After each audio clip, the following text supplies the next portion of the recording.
द्वितीय सामुएल अध्याय 20। से समय बिन्यामीन्य बिक्रीर पुत्र सेब नाम जड़े पापाधम लोक सेठार थिला। पुणी से तुरी बजाई कहला, दाऊद ठारे आम्भ मानकर कौनसी अंश नहीं, कि जिसीर पुत्र ठारे आम्भ मानकर अधिकार नहीं। हे इस्राएल, प्रत्येक अपना अपना तंबू को चल। तैरे समग्र इस्राएल लोक दाऊदंकर पश्चातगमन फेरी बिक्रीर पुत्र सेबर पश्चातगमन कले। मात्र जर्दन ठारू जेरुसलेम पर्यंत जिहुदा लोक माने अपना राजा ठारे आसक्त रहिले।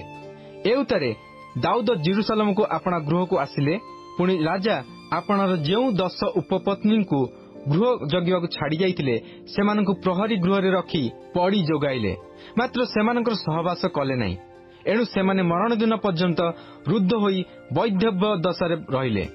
एउतारे राजा अमासा को कहले, 3 दिन मध्य जिहुदार लोक मानकु डकाई मो कतिरे एकत्र कर और तुम्भे एठारे उपस्थित हुओ।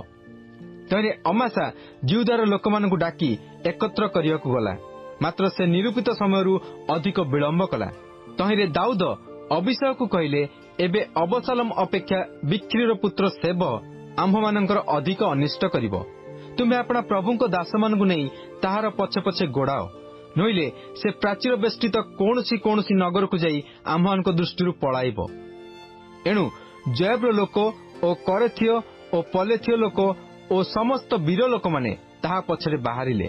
आउ सेमाने बिक्रीर पुत्र सेबर पछे पछे गोड़ाइबाकू जेरुसलेमरु बाहरिले। सेमाने गिबियोनस्थ बृहत प्रस्तर निकटरे उपस्थित हुंते अमासा सेमानकर सम्मुखवर्ती हैला। से समय जयब अपना परिहित युद्ध वस्त्र भिड़ी पिंधिथिला। तई परे एक कटिबंधन ओ कोषाबद्ध खड्ग तार कटी देशरे बंधा थिला। पुणी से जाऊ जाऊ ताहा बाहरी पड़ला।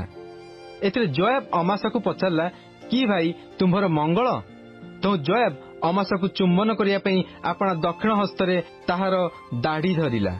मात्र जयब्र हस्तस्थित खड्ग प्रति अमासा किछि मनोयोग कला नहीं। तो जयब सेई खड्गरे ताहार उदर को आघात करी ताहार अंत बुजुली काढ़ी भूमि रे पकाई देला। से द्वितीय थर आघात कला नहीं, तहिरे ही से मला। ए उतारे जयब ओ ताहार भ्राता अभिषय बिक्रीर पुत्र सेबर पछे गोड़ाइले। एथिमध्य जयब्र जड़े युवा लोक ताहा निकटे ठिया होई कहला, जे जयब को भल पाए ओ जे दाऊदंकर पक्ष से जयब्र पछे जाऊ। से समय अमासा राजदंड मध्यरे अपना रक्तरे लटपट होई पड़िथिला। पुणी सही मनुष्य समस्त लोकंकु ठिया हेबार देखि अमासा को राजदंडरू क्षेत्र को नहीं गला। आउ जेते लोक ताहा निकट देई आसिले प्रत्येकंकु ठिया हेबार देखन्ते से ताहा उपरे खंडे वस्त्र पकाई देला।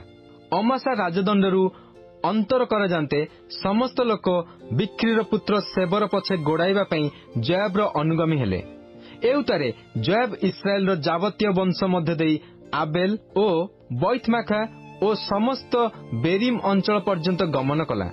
तैरे लोक माने एकत्रित हेले मध्य ताहार पछे पछे गमन कले। पुणी सेमाने आसी बैतमाखा स्थित आबेल दे सेबक रुद्ध कले ओ नगर निकटरे एक ढिपी प्रस्तुत कले। ताहा गड़ पाचेरी निकटरे निर्मित हैला।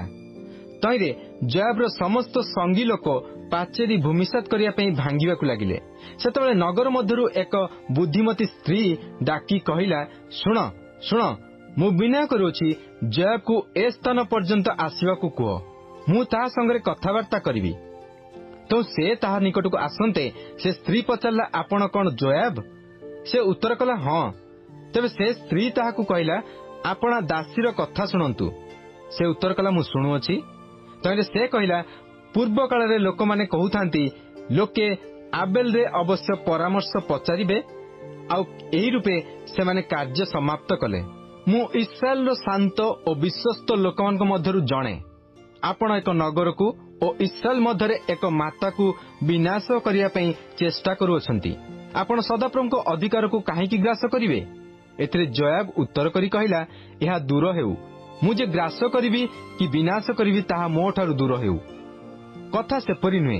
मात्र बिक्रीर पुत्र सेब नाम जड़े इफ्राइम पर्वतमय देशीय लोक दाऊद राजांक प्रतिकूल रे अपना हस्त उठाई अछि, केवल ताकू समर्पी दियो, तैरे मु ए नगर प्रस्थान करिवि।